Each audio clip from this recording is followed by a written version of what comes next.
Hello, you are listening to the Secular Buddhism podcast, and this is episode number 49. I am your host, Noah Levine, and in this episode, I'm excited to share the audio of an interview I had with Noah Levine of Refuge Recovery.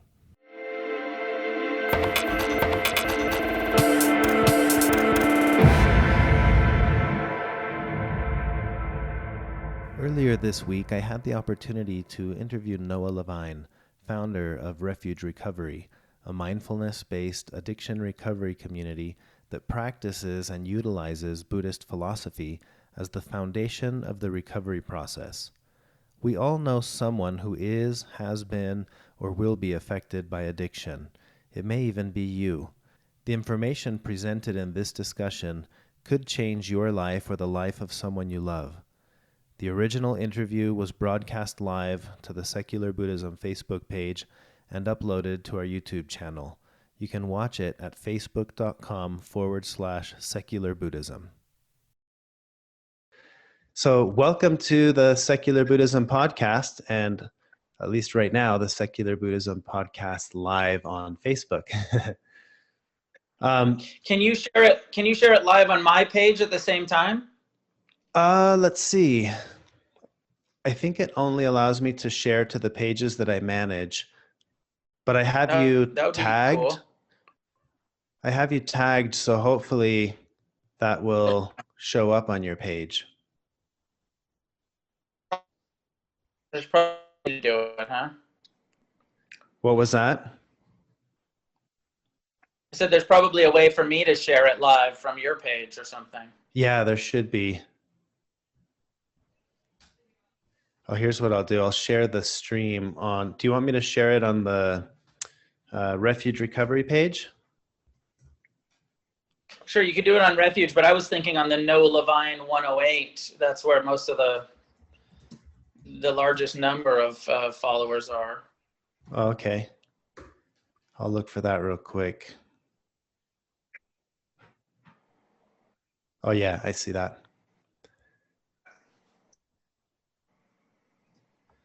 Okay, I'll share the link there.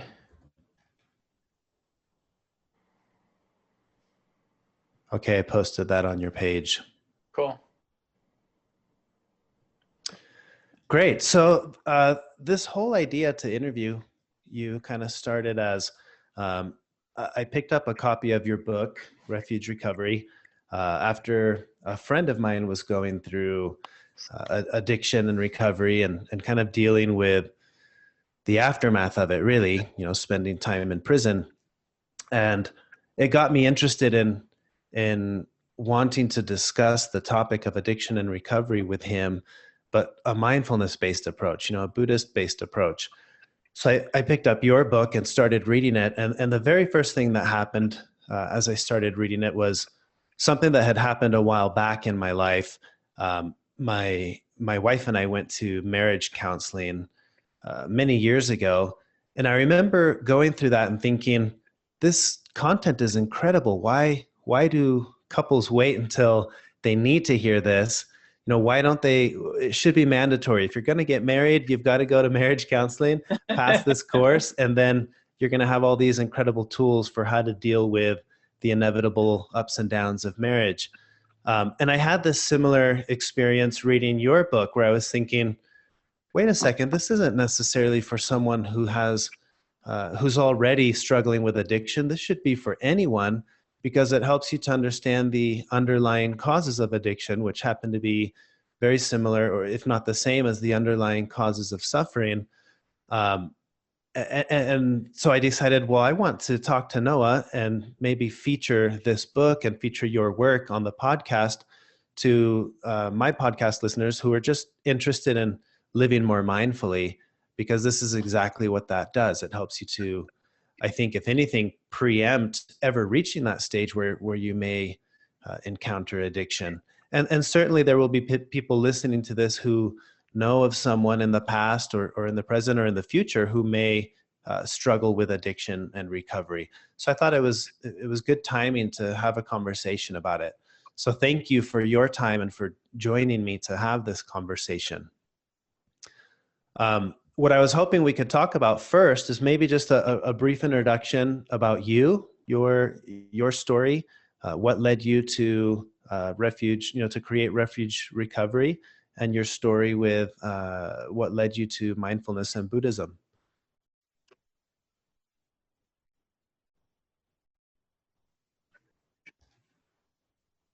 Are you there?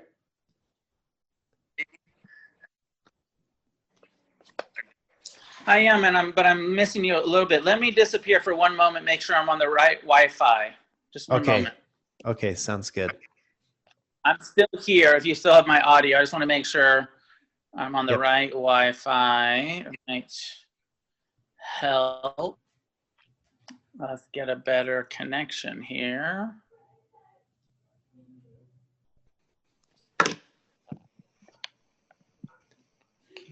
Can you still hear me? Yep, and I see you now. Sorry to disappear. Let's see. That should hopefully solve our connection problem. Let's see. Cool. Thank you. So tell me the question again, and I'm happy to be on the show with you, and thanks for inviting me. Great. So the question was, I was hoping you'd share just a brief summary of your story, your background, what led you to Refuge Recovery, and what led you down the path of studying Buddhism and mindfulness in general. So I was one of the, I think, somewhat rare cases where I was born into a Western family, an American family of European descent, who were already practicing Buddhism when I was born. And, my father had found what I'd call the Dharma, mindfulness, Buddhism, in the 1950s and the 1960s, and had really committed his life to meditation practice. Now, my dad, Stephen Levine, who I'm sure you know, and many people know, and wrote all these wonderful books about mindfulness and about death and dying, and bringing a mindful and a spiritual perspective to grief and healing and grieving. And so I grew up with it, right? So I was basically introduced to Buddhism, from my early childhood. But I dutifully rebelled against it and had my own trauma. My parents were divorced when I was very young, and there was addiction in my family. Both my mother and my father had addiction in their lives, and my mother was still struggling with addiction, and my father my father wasn't somebody who would consider himself in recovery, but he, had went from being a heroin addict to being a meditator. He didn't call it recovery because he still, pot or alcohol or something like that, but he was able to get off of the core addictions that he'd had earlier in his life, really through meditation practice. Am I still there? I just got a message that said I was disconnected. Oh yeah, you're still here. Okay. So by the time, and I started, by the time I was 5 years old, I was feeling suicidal. I was just like, I want out. And I knew about death, and I knew about reincarnation. And I was just in that pain and suffering that felt like, I could just kill myself and start over.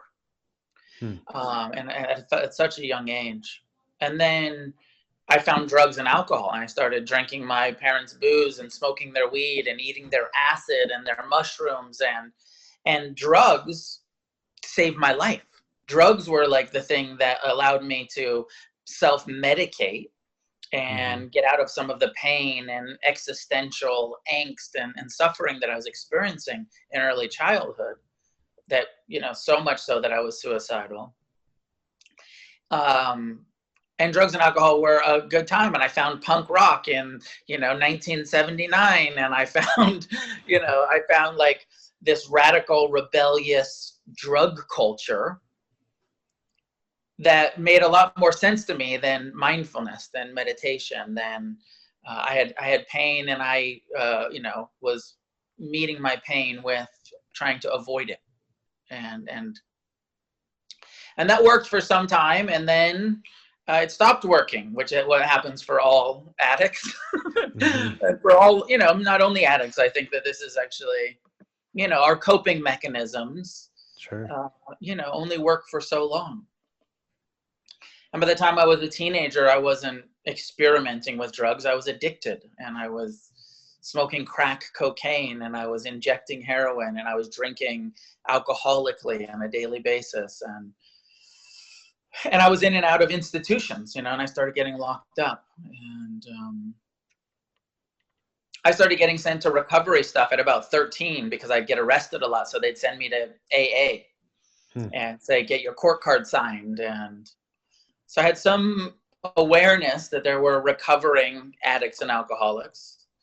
And of course I had awareness of Buddhists and, these spiritual folks that my dad was hanging out with, and Ram Dass was around, and Jack Kornfield and Joseph Goldstein, and all of these wonderful meditation teachers. Mm-hmm. But I didn't feel like any of it applied to me. Yeah. And then, so from what I was reading, something happens at some point. You were in prison at the time. And tell me about that pivotal moment where you kind of shift and realize you're ready to be done with this. Sure. So in 1988, I was 17 years old. I had 3 felonies. I was looking at doing multiple years in prison, in a youth prison. And there was a shift. I had a suicide attempt. I woke up in a padded cell. For the first time in my life, I realized I took some responsibility. I realized that I was in that situation based on my own karma, my own actions. Mm-hmm. And with that realization came both a ton of shame and guilt and remorse, a little bit of hopelessness, but also a little bit of hope came from that taking responsibility. If I got myself into this situation, mm-hmm. maybe I can get myself out. Up to that time, I blamed everyone else. And so then taking some responsibility gave me some agency in creating some change. My father took the opportunity when I was talking to him on the telephone from my cell, or from the phone in the institution, to say, try meditating, try mindfulness, go back to your room, try to ignore your mind and pay attention to your breath. Just do simple breath awareness practice. He said it'll give some relief from all of this fear of the future and regret from the past. He said it'll give you some relief. It's worth trying. Try it.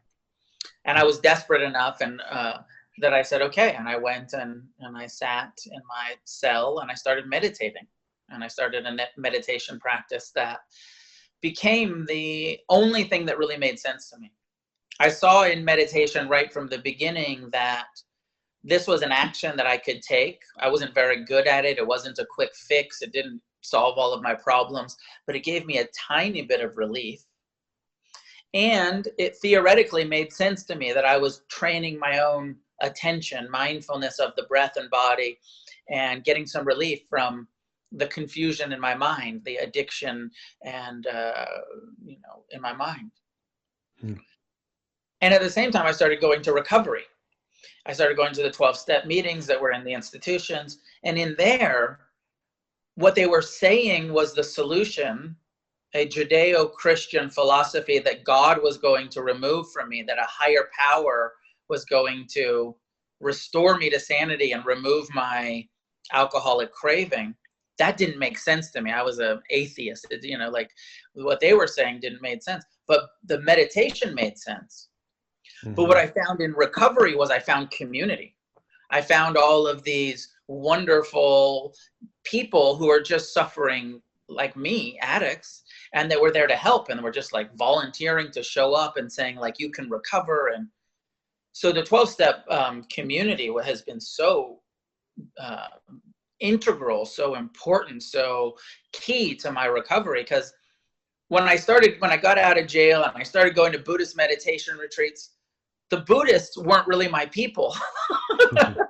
The Buddhists were like my dad's friends. They Yeah. weren't, but the recovering addicts, those were my people. The alcoholics, those were my homies. Hmm. And so for a long time, I had this Buddhist-based practice and view, but my community was the 12-step recovery community. And so that's where you start to develop the Refuge recovery program. Is that right?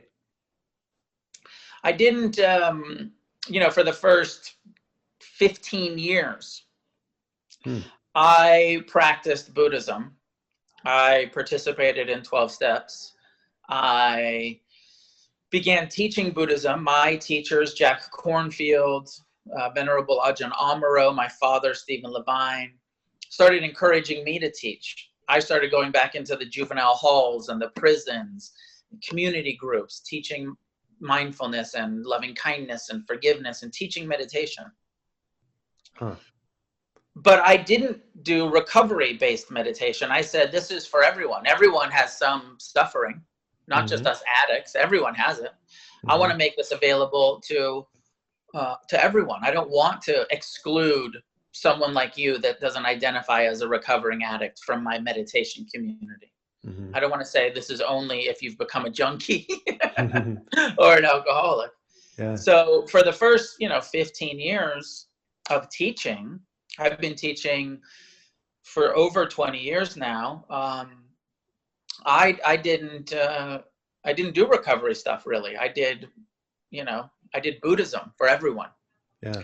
But because my first book, Dharma Punks, was about my addiction and recovery and Buddhist practice, half of the people that showed up to sit with me were in recovery and half weren't.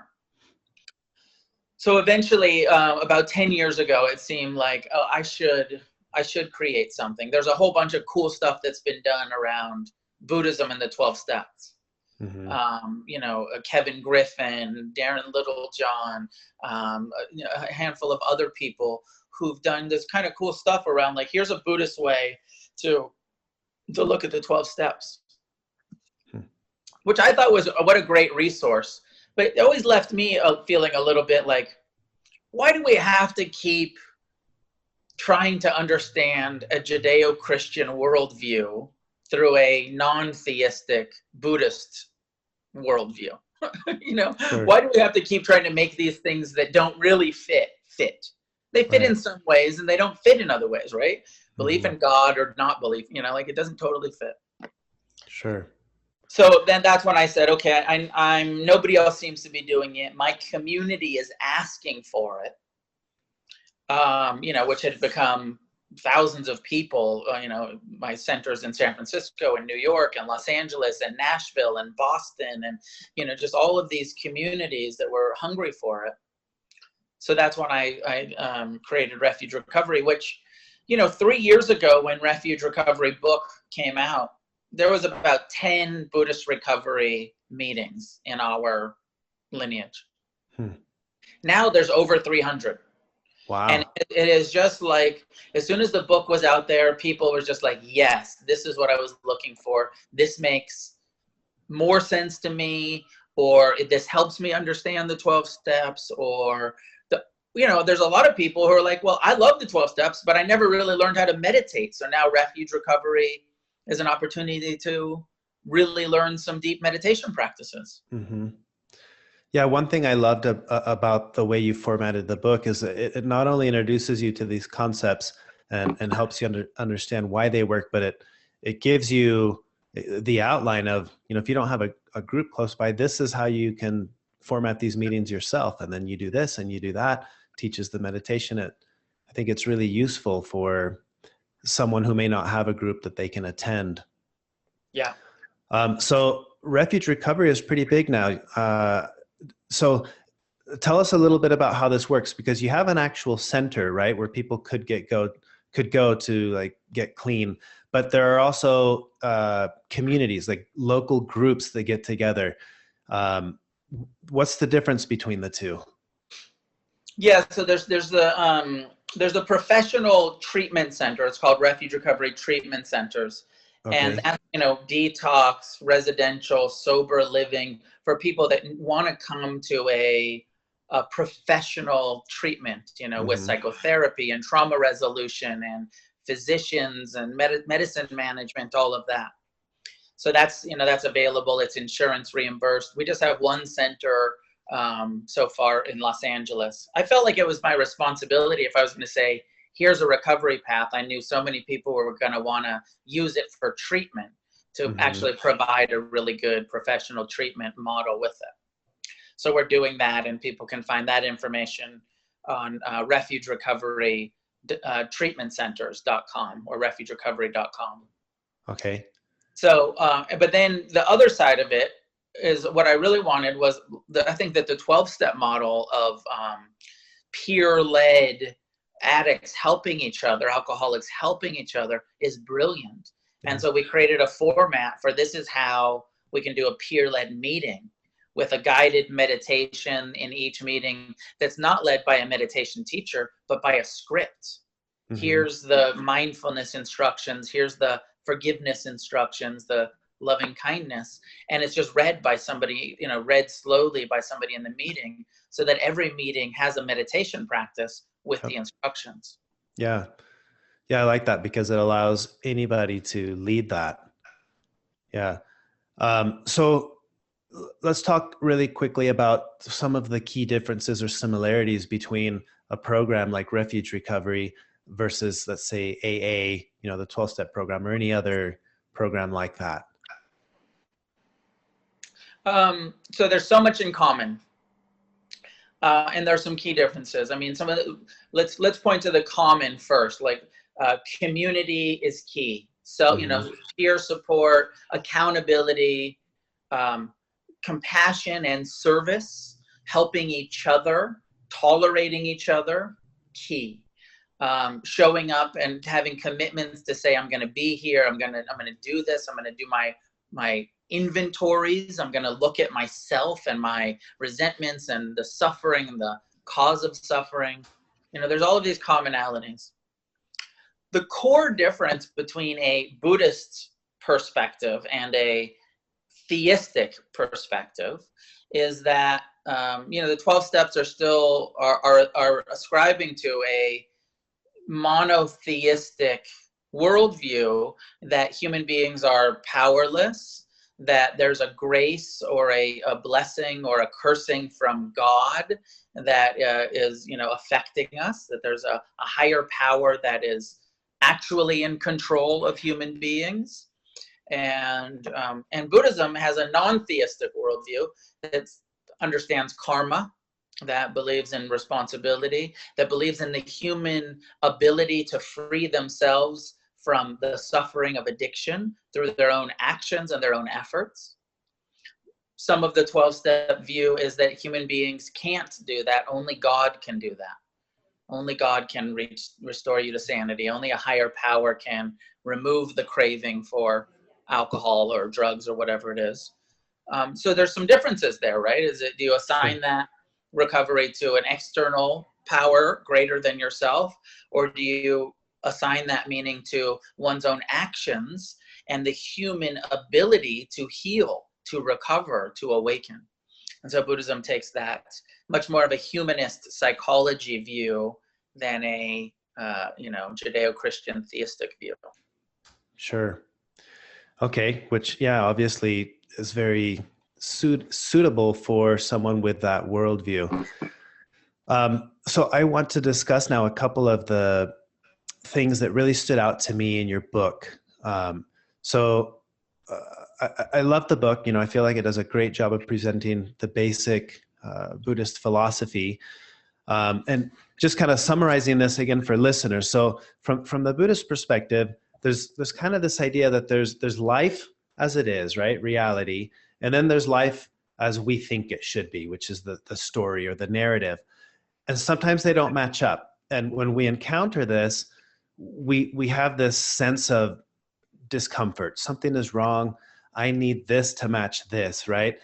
And that's not the problem. That's up until this point, that's all okay. The problem becomes that with the discomfort, I'm not comfortable with the discomfort. So I'm going to start doing something about it. And that's where we often get into trouble. The discomfort of being with our, the, the expectation of reality not meeting reality. I start to do things like self-medicate, like you talked about. Now, on the extreme end, we're talking about addictive behavior, right? Drugs, alcohol, but it could be on a less extreme case, similar patterns. I'm on Facebook all day. It could be anything on that spectrum, but ultimately it's rooted in the fact that I'm simply not comfortable with the discomfort that my expected reality isn't matching reality. Would that be a fair assessment? I like it. I mean, I feel like that is I like the way that you're saying that. Yes, I think it's fair. I mean, it's, as you know, it's what the Buddha talked about as tanha, craving, craving for reality, it to be more pleasant, less painful. But I like the way you're talking about it is like just expectations. And Sure. yeah, I like that. Yeah. So from the Buddhist perspective, we talk about how the moment we want life to be other than it is, we're going to experience suffering, and that's natural. You talk about this in your book, how the desire versus craving, and you say that there's a difference between the two because craving is the thought and feeling that says, I have to have it. I cannot be happy without it. And desire is simply recognizing I want it, but I'll be fine with or without it. And this is kind of what I was alluding to with, the underlying cause of suffering being that we want things to be other than they are. That's not the problem. It's taking it a step further, that our inability to allow ourselves to just be in that space of discomfort at times. So we start to do something about it. And oftentimes that's what gets us into trouble. And you talk about how our relationship to craving, it's not craving itself that's the problem, right? Because that's natural. And I like how you worded this. It's the problem lies in our addiction to satisfying our craving, right? Because that's different than there's craving and then there's the addiction to satisfying the craving. Let's talk to me a little bit about that thought process there. I mean, I just think that this is so key because without mindfulness, without some introspection, some self-awareness, we believe that we have to satisfy our cravings. Mm-hmm. And we take it all so personal. Mm-hmm. But you do a bit of mindfulness, you start observing your mind and your emotions and your sensations, and you start to see how impersonal this human craving machine that we are, that we live in, is. And then you start to say like, oh no, craving, isn't it, of course there's craving. That's just what this biological imperative is here, is craving. Mm-hmm. And when you step back from it and you actually get a understanding of it, then you say craving again, no big deal. I don't have to satisfy it. I'm no longer addicted to it or so identified with thinking that I have to obey my mind, right? Mm-hmm. Like mindfulness really does that. It really shifts our relationship to our minds, and you realize like, oh, a lot of my thoughts are untrustworthy. Mm-hmm. A lot of my cravings are based in confusion, based in ignorance, are lying to me and saying, if you do this, you'll be happy. Mm-hmm. And then, you do it over and over and you realize like, yeah, it doesn't work. I tried satisfying all of my cravings. It made my life worse, not better. Mm-hmm. So, there's that shift from taking it personal and obeying it to starting to have some renunciation but also not judging the fact that we are craving beings. Sure. Yeah, I like to say this when I'm teaching mindfulness, that we're not trying to change our feelings. We're not trying to change our thoughts. We're trying to understand the relationship we have with our feelings. Because our problem isn't the feeling, it's the clinging to a certain feeling or the aversion of this other feeling. I want more happiness. I want less sadness, right? That's ultimately what's getting us in trouble, not necessarily the feeling itself. And you address that, I think, very well in your book. One aspect of this that in your book kind of reminded me of the Stanford marshmallow experiment, you know, on delayed gratification. This is the experiment where children were offered the choice between a small reward immediately or two small rewards if they waited for a short period of approximately 15 minutes. And in all of the follow-up studies, this is where it gets interesting. The researchers found that the children who were able to wait longer for the preferred reward had better life outcomes like SAT scores, educational attainment, and just other life measures.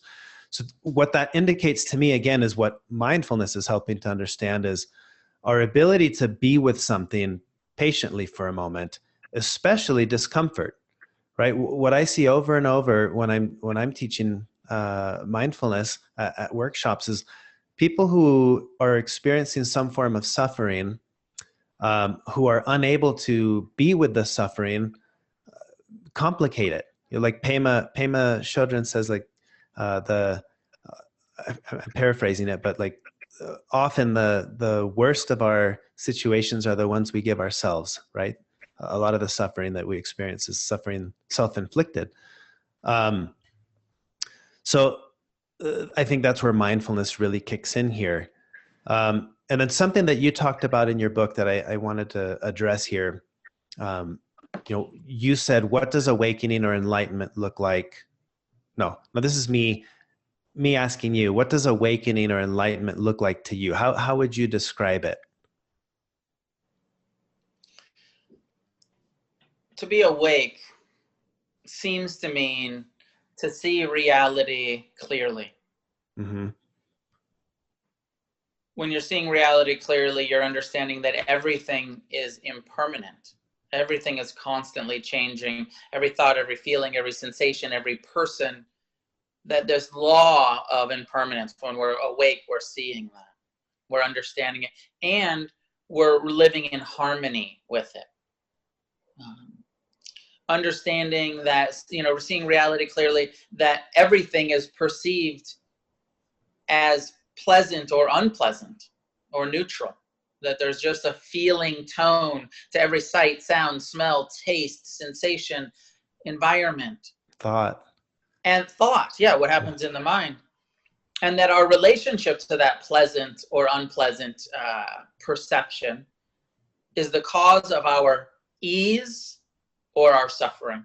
So when we're awake, we know, as you were pointing to before, it's not what's happening, it's how we relate to what's happening.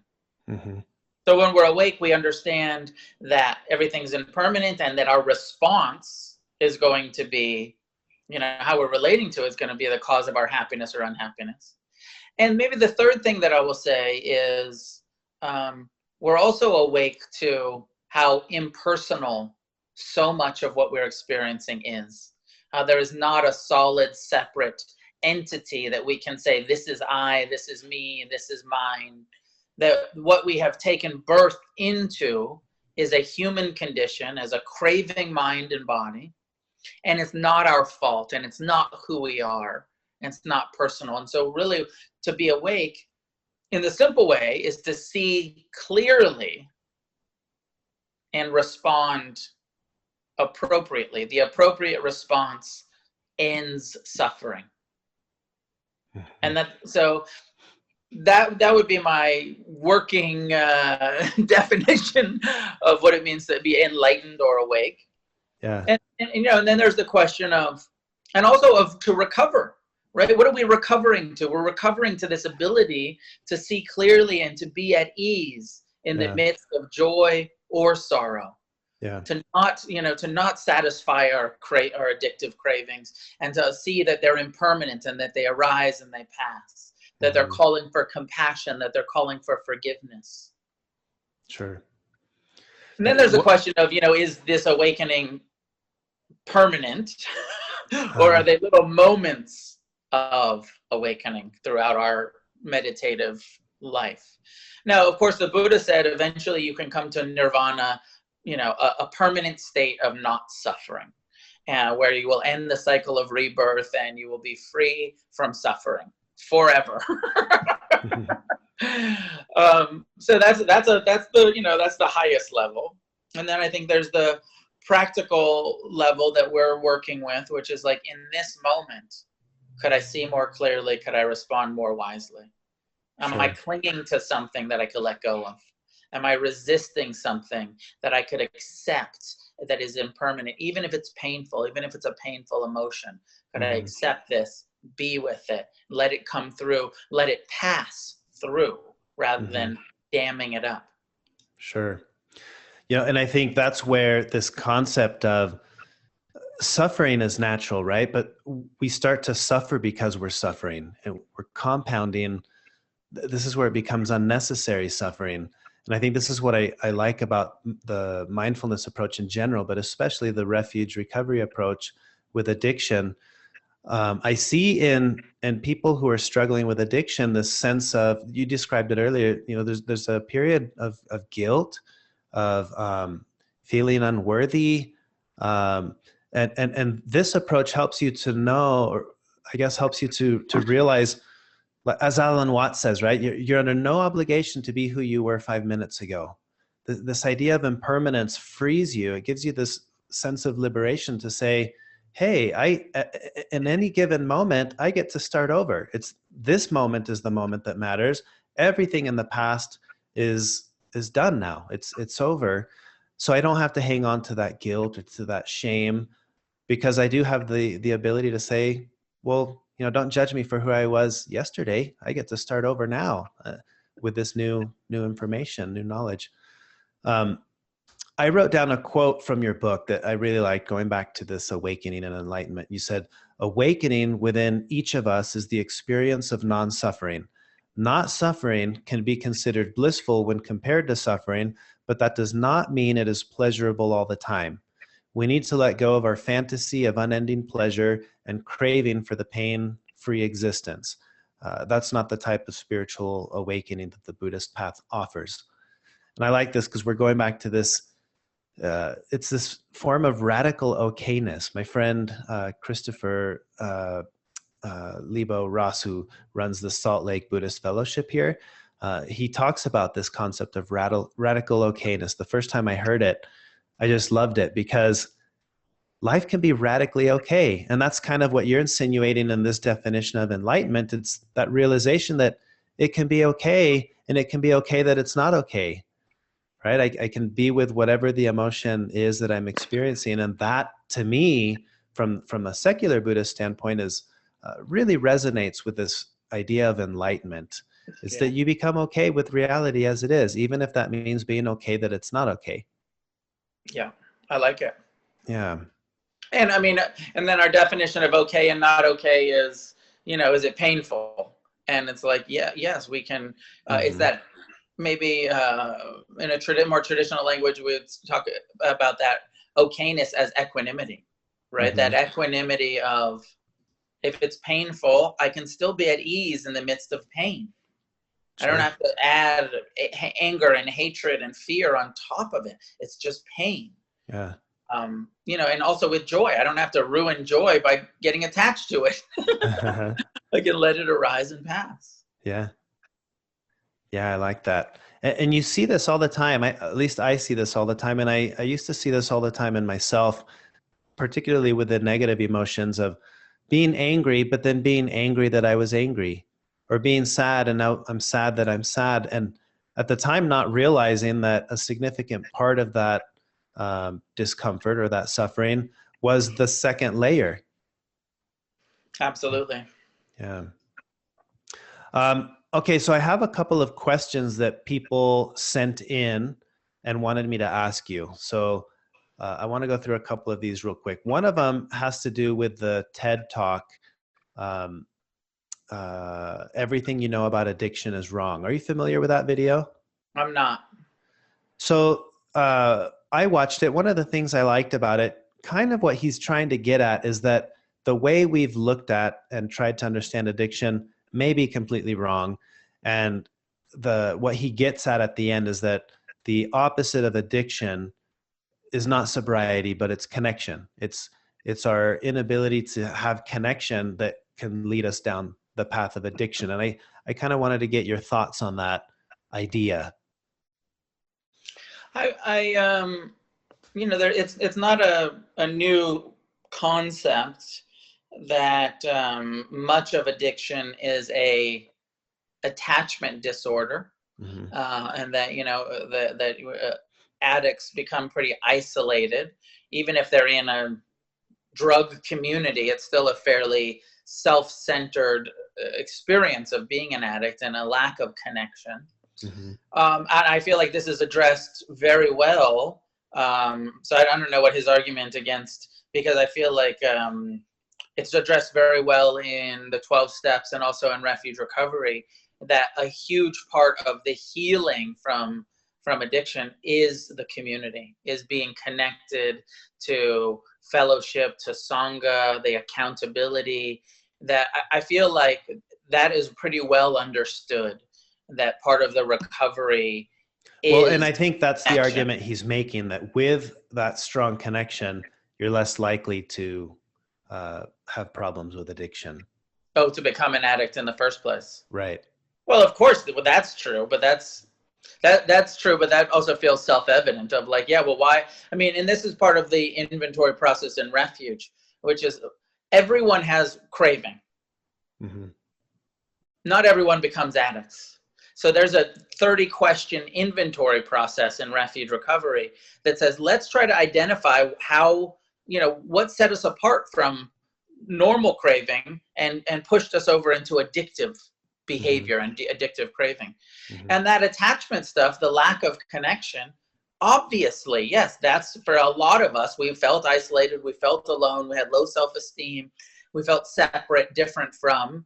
So we started listening to punk rock and shooting heroin, and then we felt like we felt like we were part of something and connected to something. Or so yes, yeah, I'd have to watch it, but I think that it makes sense. Of course, it's connection, that it's disconnection that's part of the cause of addiction, and it's reconnection that is a huge part of recovery. Sure. Yeah, and I thought that one was interesting to bring up, because the idea of connection in relationship to non-attachment from the Buddhist perspective, we're kind of saying, well, but that's also the problem, right? The way that we connect to our emotions or to our feelings, that's the problem. Yeah, but here, Noah, I think that the difference, the way that I think about it, is that this is connection to, mm-hmm. My hands, and whether that's with another person connected, or that's being connected with yourself, with your feelings, with your mm-hmm. heart and mind, where you're present and you're embracing and you're touching it, but you also understand that it's impermanent, right? Mm-hmm. So there's no grip on it. You're connected to it, but you're not, this is attachment. Mm-hmm. This is when we're clinging, and you're not letting this be impermanent. And right. You're clinging to, becomes codependency, and it becomes, sex addiction or whatever, however it manifests. Mm-hmm. And then sometimes people hear the mindfulness, the Buddha stuff, and they say, detachment. Mm-hmm. Let me just avoid that shit because that shit hurts. Mm-hmm. Yeah. But it's not, the Buddha's not, mindfulness is not about detachment. It's about connected, non-attached connection mm-hmm. to impermanent process. Yep. And so I think that is very, very key, that it's not attachment, it's connection mm-hmm. that we're looking for. Yeah, not I love clinging. That. I love that.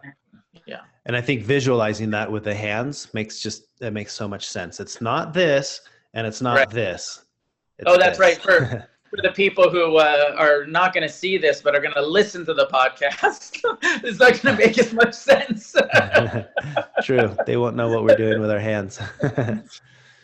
Okay. So the next question, this is from Lucas in Canada.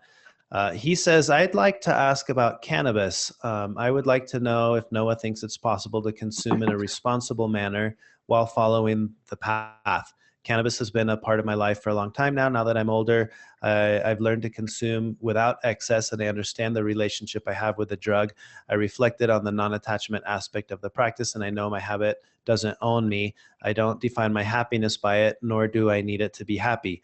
Most Buddhists I've talked to about this don't agree with me. They see it as attachment and always conclude that it's bad for my practice. I understand where they come from, and I'm a bit conflicted on it. So having the opinion of someone like Noah, who knows a lot about addiction and follows the path, would be very helpful. What would you say to Lucas? So there's I would say several different things. Partially to Lucas, it depends on the level of motivation and attainment that you're looking for in your Buddhist path. If you're somewhat interested in if you're just sort of using meditation as a kind of something to suffer a little bit less and have a little bit less stress and know yourself a little bit better, then I think that there's probably a place to find a balanced relationship to intoxicants. And, also, Lucas, a lot of those people who are saying like, oh no, cannabis, there's no place for it. The Buddha would put pot and alcohol absolutely in the same category. And so whether it's a glass of wine or a bong hit, the Buddha would have the same attitude about any kind of recreational drug use, whether it's pot or booze or whatever it is. Which is just to clarify, which is what view? Which is abstinence. Okay. So in the precepts, in the early Buddhist teachings, the Buddha said if you want to come to awakening, you're going to have to try to be mindful all of the time. Mm-hmm. Don't put anything into your system that makes being mindful more difficult. Marijuana makes being mindful more difficult. Alcohol makes being mindful more difficult. And if you have too much weed or alcohol or even too much sugar or caffeine, if you overdo it, you're going to become, heedless to the point where you can't pay attention at all. Mm-hmm. In moderation, maybe there's still a little bit of mindfulness, but it's a distorted mindfulness. The alcohol distorts your view. The marijuana distorts your view. Even if it makes sometimes when you're high, you feel like, wait, no, I'm more present, not less. Mm-hmm. Sometimes it feels like it's increasing it, but it's distorting it. It's not unadulterated. So I want to say all of that. The traditional view, of course, is abstinence.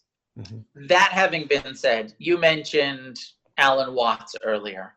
Mm-hmm. I could name 20 well-accomplished Buddhists who've written books, who smoke weed, who drink alcohol, who do not follow the fifth precept of the Buddha, who, for 40 years, 50 years have been meditating and have clearly decreased the amount of suffering in their life and have dedicated their lives to helping others.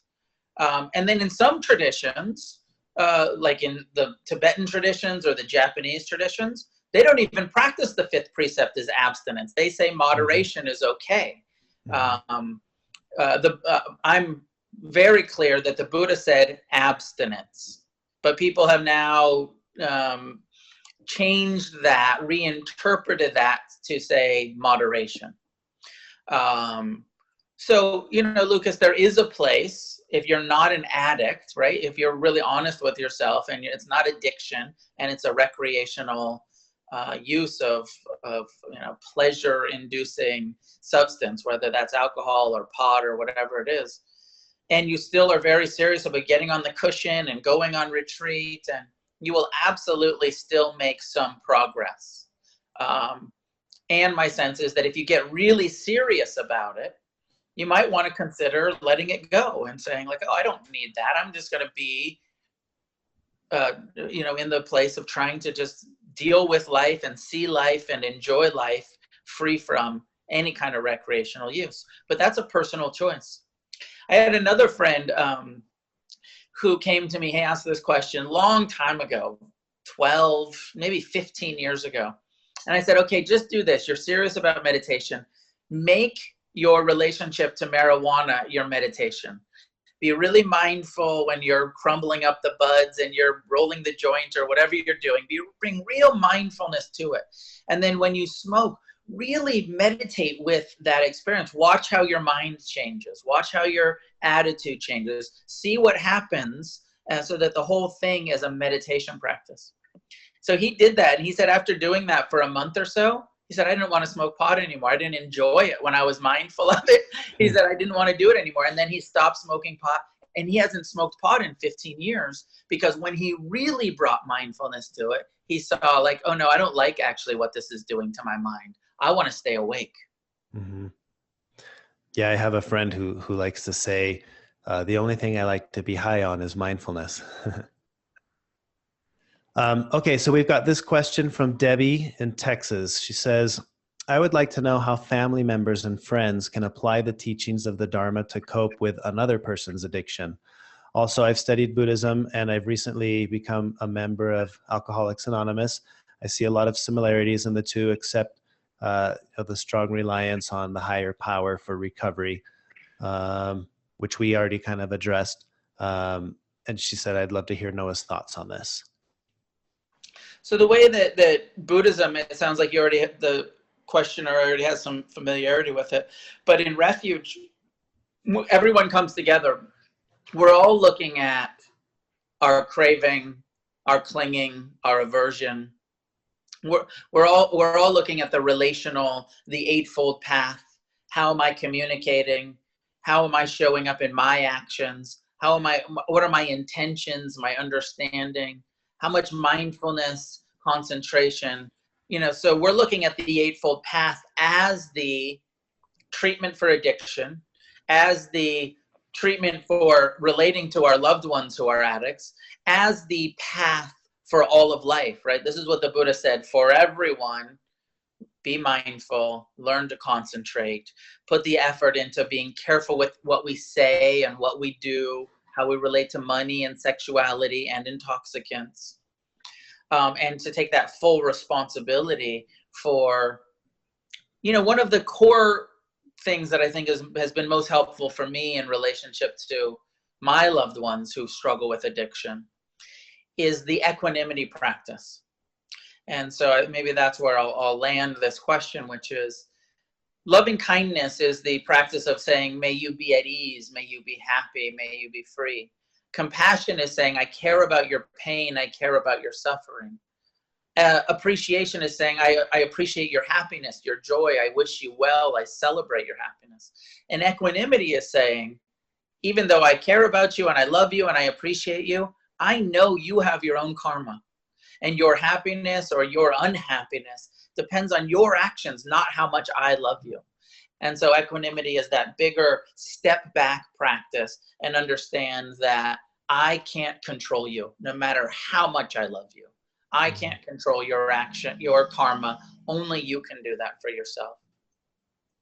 And so that's, I feel like in the family, in relationship and to our loved ones, that's really the key. Can I have compassion and equanimity?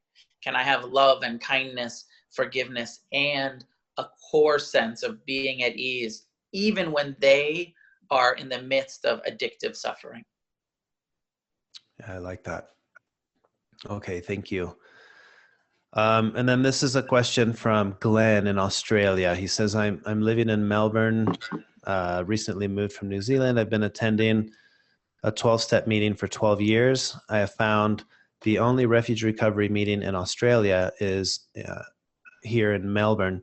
I would like to start another meeting up here, but I've never done a guided meditation where I am the guide. Would it be okay to use an audio of someone else doing the guided meditation? For example, a recorded meditation of Noah Levine or Dave Smith. My sense is that, of course, people are free to be creative, and they could do that. I don't think there's no rule against it. My sense is that one of the ways that it works with the format of having it peer led, Glenn, if you start the meeting, you don't have to lead the meditation. You just hand the script for the meditation instructions to someone else in the meeting. And it's actually better if the meetings don't start to be like one person is leading the meditation all of the time, because then they sort of take on a authority role that they're not really supposed to have. This is peer led. Like, everyone should be taking turns leading the meditation by reading the scripts. And in that way, you're actually part of, and you're co-guiding each other.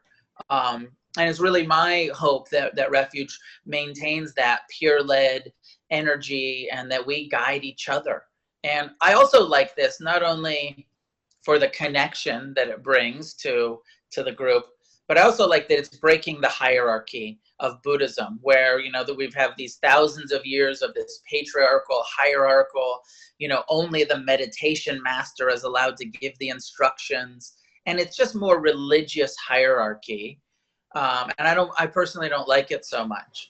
So I like the fact that we're doing this very radical thing that I don't think has ever been done in history, which is saying that, like, Buddhism peer led rather than Buddhism with the, you know, it used to be the meditation master. Now it's like, are you certified in mindfulness, man? You know, it's become this whole industry rather than here's the teachings, apply them, apply them. Yep. Cool. Yeah, I like that. Okay, so just to start kind of wrapping things up, what message do you have for someone who's maybe listening to this or watching this and they're struggling with addiction, any kind of addiction, whether it be pornography or with a substance? You know, where do they go? What's their first step for this entire process towards recovery?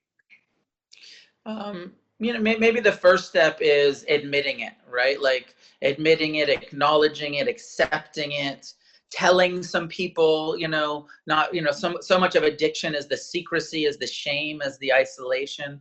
So becoming transparent, telling the therapist, telling the wife, the husband, the friends, the partner, you know, like getting it out so that we can say, this is real. First truth, accepting the suffering that addiction is creating in our lives. Then maybe the second thing is, like, can I find a meeting? Do I, you know, am I ready to go to treatment? Do I want to go to a you know, detox or a residential treatment center? Am I ready just to go to meetings and get some peer support for it? So, but you know, gathering some support and telling the truth and taking the responsibility and the intention to establish abstinence of saying, like, okay, I'm going to admit this and I'm going to stop. And I'm going to, and maybe relapse will be part of it. It often is, but I'm going to try to stop. I'm going to turn towards it rather than letting it keep pushing me downstream. Okay. And where do they go to learn more about Refuge Recovery? So for the treatment center, it's refugerecoverytreatmentcenters.com or just refugerecovery.com. For the meetings, it's refugerecovery.org. And that will take you to the meeting listings. And, you know, there's meetings all over. If there's not a meeting in your area, start one. Get the book. The book's available. There's the meeting form. Read the book. There's a meeting format in the book, on the website, everything you need. Start a meeting, invite your, you know, friends, and may the revolution be with us. Yeah, so the book looks like this. It's also available in audio format on audible.com.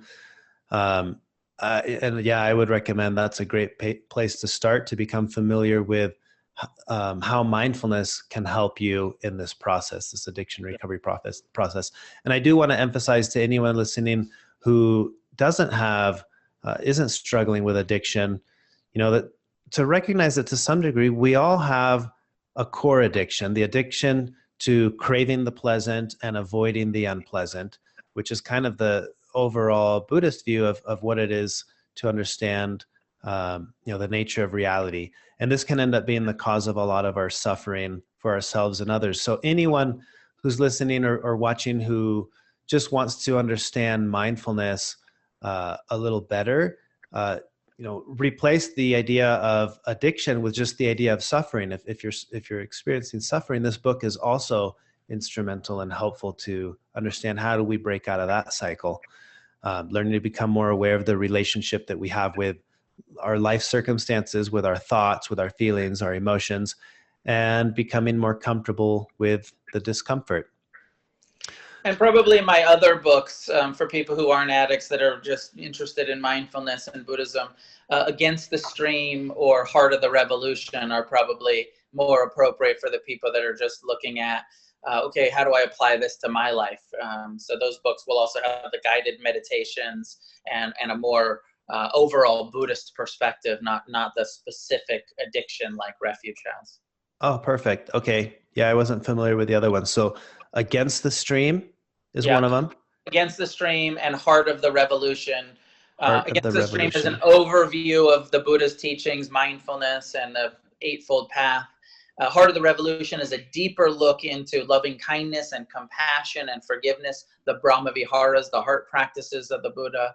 And then my first book, Dharma Punks, is my memoir of how I was an addict and came to Buddhism and eventually became a teacher. So that's also an interesting book. I feel like Dharma Punks is a good book to give your friend who maybe is struggling with addiction but isn't ready to admit it, because then they can read it and they'd be like, oh wait, I'm just like this guy. And he recovered, and maybe I can recover too. Yeah, I enjoyed reading all of the stories of the various people and their specific journey in and out of addiction.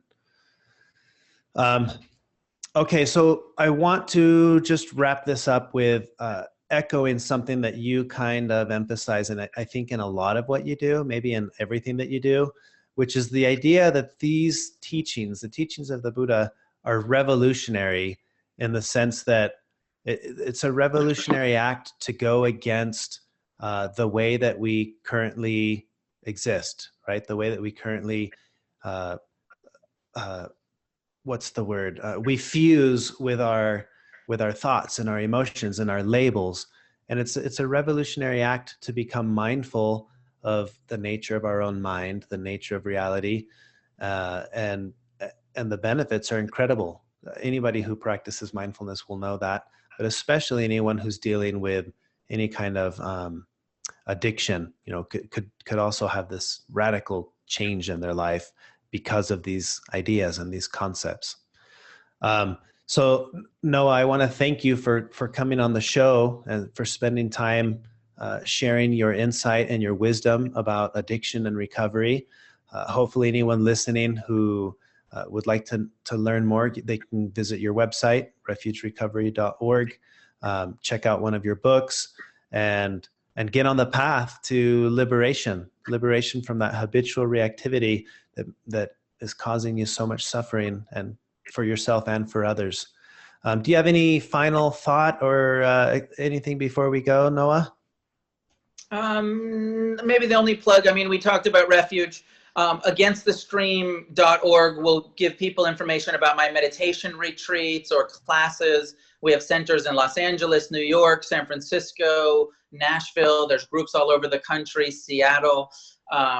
So people that are interested, not for recovery stuff, but just to do a meditation retreat. I have a 7-day retreat in October in Joshua Tree.